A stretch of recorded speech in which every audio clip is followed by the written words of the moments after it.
मेरे प्यारे भाई बंधु, आइए एक मोटिवेशनल कहानी डिक्की सर की आवाज में सुनिए। कहानी का शीर्षक है गरीब कौन।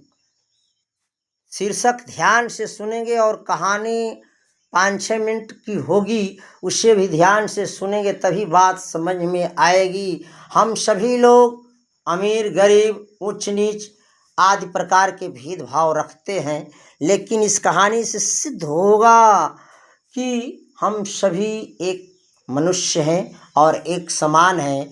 तो कहानी का शीर्षक पुनः सुन ले, गरीब कौन। गरीब कौन। प्राचीन काल की बात है। एक जंगल में एक ऋषि कुटिया बनाकर रहते थे। ऋषि सदैव चिंतन मनन एवं ग्रंथ रचना में लीन रहते। मन में विशिष्ट प्रकार का भाव आने पर वे ग्रंथ की रचना करते। उनकी पत्नी सदैव उनकी सेवा में लगी रहती। सदा की भांति उस दिन भी ऋषि कुशासन पर बैठे हुए गंभीर मुद्रा में किसी ग्रंथ की रचना में तल्लीन थे। उनका प्रशस्त ललाट उनकी विद्वता की साक्षी दे रहा था। मुख पर अत्यंत ही सात्विक भाव दृष्टिगोचर हो रहा था।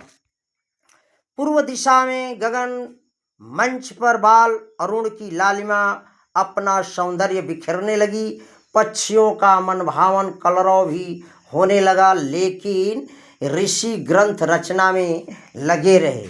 इतना ग्रंथ रचना में तल्लीन थे कि कब रात हुआ कब बिहान हुआ उनको पता ही नहीं चला।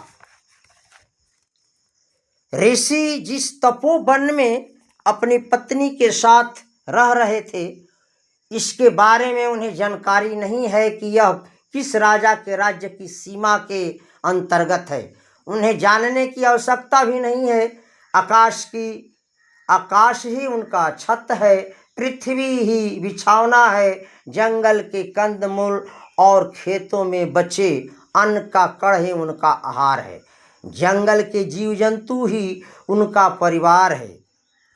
लेकिन राजा का क्या कर्तव्य है? जिस राज्य की सीमा में यह तपोभूमि है, उसका शासक प्रजापालक राजा होता है। प्रजा सुखी है और पूरी तरह निर्भय होकर रहती है। शासन व्यवस्था में कहीं कोई कमी नहीं है। यह राज्य का न्याय व्यवस्था अत्यंत ही चुस्त दुरुस्त है। प्रत्येक व्यक्ति अपने अपने कर्म में लगा हुआ है। हर हाथ को काम है और हर खेत में पानी, धरती सोना उगलती है। न कभी अनावृष्टि होती है और न ही अतिवृष्टि। न कोई गरीब है और न कोई पीड़ित। सब ओर समरसता है, कहीं भेदभाव नहीं है। प्रजा हर तरह से खुशी है। ये राजा वहाँ का व्यवस्था था राजा का। अब इसके बावजूद भी राजा सदैव अपने गुप्तचरों से पता लगाता रहता है कि राज्य में कहीं कोई गरीब न हो। एक दिन एक गुप्तचर राजा को सूचना देता है कि जंगल में एक ऐसा ऋषि दंपत है जिसके पास मूलभूत आवश्यकताओं का अभाव है। ताड़पत्र का बना हुआ एक छोटा सा आश्रम, एक नन्हा सा दीपक और पहनने के लिए नाम मात्र का वस्त्र है। यह मृगशाला वर्षा शीत और धूप सहन करते करते उनकी त्वचा काली और कड़ी हो गई है। ये जब बात गुप्तचर द्वारा राजा सुने तो तुरंत राजा का आदेश होता है कि पर्याप्त सामग्री यानी सामान लेकर आश्रम पहुंचा दी जाए। आदेश का पालन होता है। अनुचर सामग्री लेकर आश्रम के द्वार पर खड़े हो जाते हैं। जब मुनि को पता लगता है तो ऋषि बुलंद स्वर में कहते हैं, जाओ इसे किसी गरीब को दे दो। ऋषि मुनि ने उस भेंट को स्वीकार नहीं किया, बोले कि जाओ किसी गरीब को दे दो। फिर वे लिखने में तल्लीन हो गए, अपना ग्रंथ रचना करने लगे। अनुचर लौट आते हैं और राजा से सारी बातें बताते हैं कि ऋषि ने हम लोगों का सामग्री स्वीकार नहीं किया। राजा मंत्री से अपना परामर्श लेने के बाद मंत्री कहता है कि हे राजन, दाता स्वयं जाकर अनुचरों को भेजे तो ग्रहण करने वाला अपना अपमान समझता है। राजा मंत्री का संकेत समझ जाता है।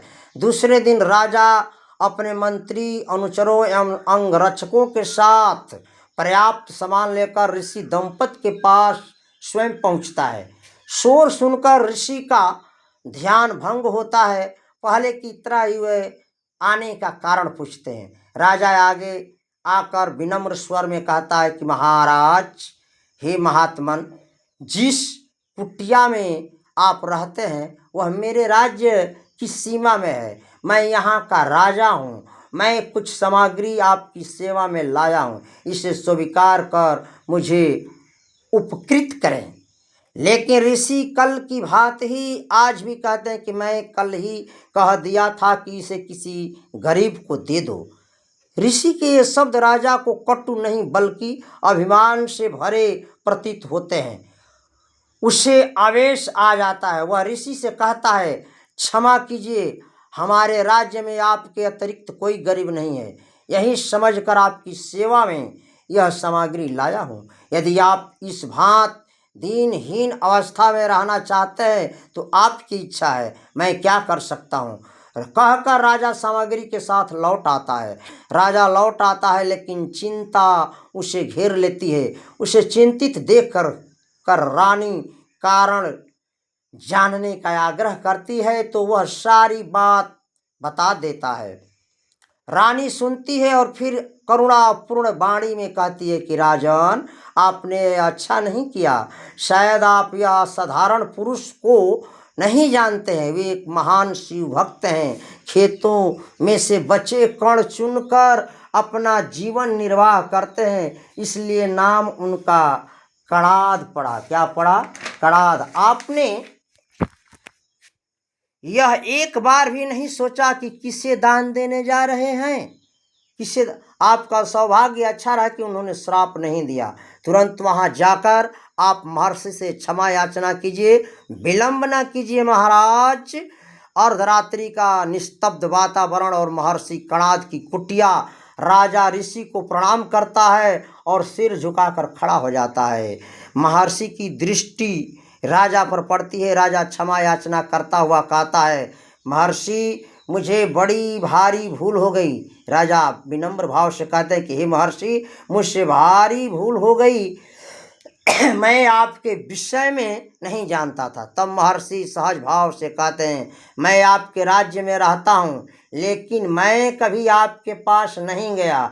आप ही आधी रात को मेरे पास आए हैं। अब बताइए गरीब कौन है? इस कहानी से शीर्षक निकलती है मेरे बाबू कि कभी भी अपने को बड़ा तथा दूसरे को छोटा मत समझो। सभी प्राणी एक समान हैं। जय हिंद, जय भारत। कहानी कैसी लगी आप अपने मित्र दोस्तों में शेयर करें और अपने जीवन में इसे सार्थक बनाएं। जय हिंद, जय भारत।